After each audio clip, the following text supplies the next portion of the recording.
Orang tuaku membuatku mandi darah setahun sekali. Sekarang aku tahu alasannya. Setiap tahun, tepat sehari sebelum ulang tahunku, orang tuaku membuatku mandi darah. Ibu selalu membawaku ke kamar mandi, sementara ayah akan duduk di sebelah bak mandi siap untuk memandikanku. Aku biasanya hanya akan duduk di bak mandi membiarkan mereka membasuh kulit dan rambutku. Mereka memastikan semuanya tertutup dengan darah dari ujung kaki sampai ujung rambut tanpa ada yang terlewatkan. Aku lalu harus menunggu darahnya mengering, membuat kulitku terasa kencang dan lengket. Setelah itu ayah dan ibu akan membawaku ke kamar tidur. Keesokan paginya aku lalu mandi dan membilas semua darah yang menempel di tubuhku. Pesta ulang tahunku sama biasanya dengan ulang tahun yang lain.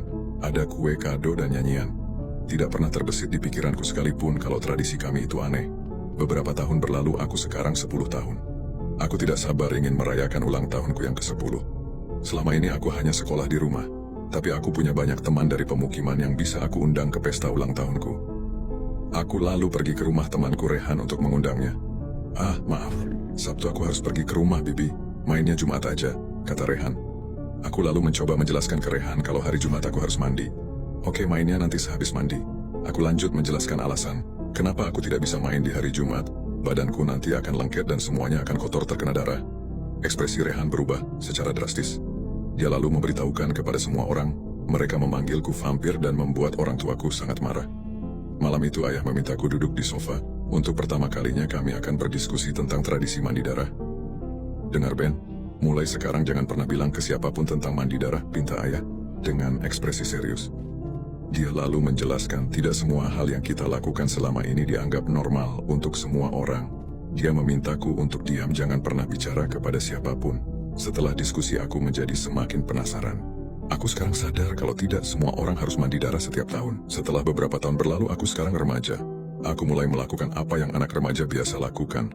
Aku merokok, mencoret dinding, aku bahkan mencuri alkohol dari orang tuaku. Karena aku tidak sekolah di sekolah negeri pada umumnya, aku pun kesulitan untuk bergaul. Aku melakukan semua itu untuk mendapatkan teman di jalanan, membuatku semakin jauh dari orang tuaku. Pada ulang tahunku yang ke-16, aku memutuskan untuk tidak mandi darah. Aku tiduran di kamarku, mendengarkan musik sambil membaca buku ketika ibu datang ke kamarku untuk membawaku mandi darah.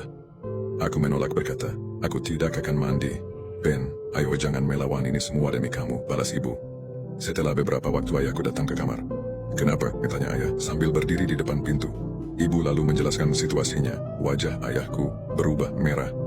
"Ben, ayo jangan melawan," teriak ayah dengan marah. Aku lalu melemparkan buku tadi ke arahnya. "Ayo sini," balasku melawan ucapan ayah. Mata ayah melebar, dia sangat marah. Ayahku